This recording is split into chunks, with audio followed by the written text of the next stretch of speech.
Ayun, magandang araw mga idol. Ito, magluto tayo ng laing. Ang way ng pagluto ko ng laing, ito yung ating mga ingredients. Ayan, meron tayong luya, sili, bawang at sibuyas. At ito rin, yung purong gata. Purong gata at ito yung pangalawang gata. At ito, meron tayong apat na balot ng laing at meron tayong hipon. Kanina, nagpakulo na ako nitong baboy. Ito. Hindi ko na pinakita kasi masyadong haba yung ating video. So, pinakuluan ko na to hanggang sa matuyo. Tapos, antayin natin hanggang pumula. Ayan. So, ngayon medyo mapula na siya. Unang step na gagawin natin is ilalagay na natin tong pangalawang gata. Ayan. Bali, tatlong niyog ang nilagay ko dito. Ayan yung pangalawang gata. So, natin yan. Ito dapat lagi mong hinahalo kasi pag hindi mo to hinahalo palagi, magiging mamumuo yung yung parang milk niya, mamumuo, maghihiwalay yung nyug tsaka yung magiging watery na siya. So ito, dinerecho na natin. Ayan. Halo lang yan ng halo. Huwag niyong problemahin yung mga dumikit sa ilalim. Kasi yung mga dumikit sa ilalim na yan, malasa yan. Kasama na yan mamaya dyan. So, ayan. So, nung nilagay na natin yung pangalawang gata, lagay na rin natin to. Basic lang to, ha. Ayan, luya. Tapos lagay natin yung bawang. Tsaka yung sibuyas. Ayan, naantayin natin hanggang kumulo. Ayan, mga idol. Ayan, tapos na natin tong inaantay na kumukulo na siya. Itataka kayo at hindi pa malapot yung gata kasi ito yung pangalawang gata. So, anong gagawin natin? Lalagay na natin tong dahon. Yan yung gabi, laing. Yan. Ang purpose ng paglagay natin ng unang gata para maluto yung kanyang gabi. Ayan, yung laing. Para maluto. Hayain lang natin siyang na kumusang lumubog. At hinahan na natin yung apoy. Yan, mahina lang. Para maiwasan din yung madudurog o kaya mangati tayo. Yan. Yun yung resulta. Pag halo ka ng halo, yan, nagiging makate yung gabi. So, yan lang. Hayaan lang natin siya dyan. Dahan-dahan lang yung apoy para sure na maluluto. Takpan muna natin saglit para mapantay yung luto niya. Ayan. Maghintay lang tayo ng mga ilang minuto at bubuksan natin siya. Check na natin kung pwede na siyang haluin. Ayan mga idol. Buksan na natin. Medyo na siya. Bumaba na. Na-absorb niya na yung gata. Ayan. Sunod natin gagawin is maglagay tayo ng konting maliliit na hipon. Ayan. Itong mga panghalo, depende sa mga gusto nyong ilagay. Pwede kayong maglagay ng alamang. Yung alamang na nabibili sa tindahan, yung fresh. Ayan. Pwede kayong maglagay ng tinapa. Depende sa gusto nyo. Pero mag-iingat kayo pag maglalagay kayo ng tuyo, yung daing. Ayan. Kasi yun, maalat. So, bago kayo maglagay ng kung ano-ano, tikman nyo muna. Maglalagay kayo ng asin. Tikman nyo muna yung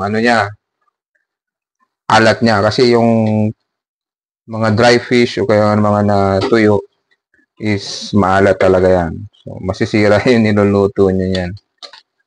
Yung mga pampalasa. Ayan, lagay na natin yan. Next natin ilalagay is yun ang ating purong gata. So, haluin na natin muna. Kunti lang. Yung maiikot mo lang siya. Ano mo lang. Ayan.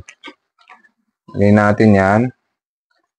Tapos ito ng purong gata. So, lalamig yan bigla. So, kailangan natin na lakasan ng konti yung apoy. Ayun. Lagay na natin to. Ayan, purong-puro yan, oh. Tatlong niyog. Huwag nyo titipirin yung pagluluto ng ginataan kasi hindi nagdidepende yung sarap niya. Hindi yan sasarap kung walang ano. Kung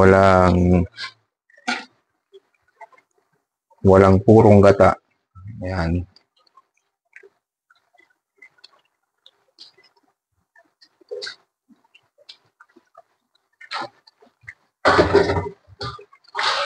Ayan, oh.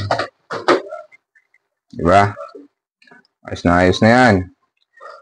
Tapos lalagay na rin natin yung tinatawag nilang siling haba. Ayan. Kung tutusin itong siling haba talaga is para sa aming mga Bicolano, hindi ito maanghang. Pero dahil may mga kasama tayong bata at mga hindi kumakain ng maanghang, ito na lang siling haba, huwag na yung labuyo. Kasi kami talaga yung labuyo, dinudurog namin na hinalo dyan. Yun ang pinaka nagpapasarap niyan. Yan, di ba? Ilagay na natin halos lahat na. Maya-maya lang, titimplahan natin siya. Pero, mas the best nito yung nagmamantika, kaya yun ang gagawin natin. So, antay lang tayo at tatakpan muna natin ulit. Ayun. Ayan mga idol, after 5 minutes, buksan na natin yan. Ayan, kumukulo na siya. At tingnan natin yung ano niya, gata. Ayan, ang lapot niya, no? So, bago siya matuyo, kailangan na natin munang timplahan. So, ang pagtitimpla nito, kailangan, habang marami pa yung sabaw niya, yung gata niya na hindi pa natutuyo, konti lang muna ilagay natin na asin. Kasi pag natuyo yan, magkukonsentrated yung asin niya aalat. Lagyan na natin ng kunting betchin. Ayan, konti lang. Ayan, konting-konti lang. Pang linamnam. Lagay natin. Haluin ng konti para maging pantay-pantay yung lasa. Yan, no? Sarap niyan. Diba? Ang lapot niya. At lagyan natin ng konting magic sarap. Yan, magic sarap lang. Ito na, diretso na. Kunti lang. Ayan. Mamaya, pag medyo na-dry na siya talaga, yung malapit na yung gusto natin na ano yung nagmamantika. So, kung kulang yung asin niya, o kung may kulang ka sa panlasa mo, ay kailangan mo nang i-adjust. So, ayan. Natimpla na. So, takpan na lang natin ulit hanggang sa magmantika siya. Pero ito, mahina na yung apoy niya, no? Hininaan na natin yung apoy para hindi siya maano sa ilalim. Kasi pag ganito, nagiging tutong na nasusunog yung ilalim na dumidikit na sa kawali. Ayan. Takpan natin ulit at balikan natin na maya-maya. So, ayan. Matapos yung 3 minuto, buksan na natin ulit at check na. Ayun. Panalo na siya. So, kailangan natin munang tikman. Lagit lang at kote ng kutsara. Ayan. Ito kasi pag ang laing kasi o kaya lahat ng ginataan, pag magtitikim ka dapat huwag yun dito. Kasi pag ginamit mo to at yun nga, ibabalik mo, madaling masira yung ano, yung pagkain. Tikman ko muna. Ayun, medyo kulang siya ng asin. So, lalagyan na natin siya.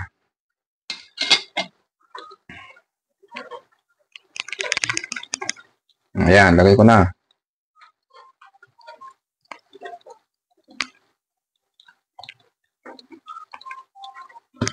Hindi, tagal na. Ayan. So, haluin natin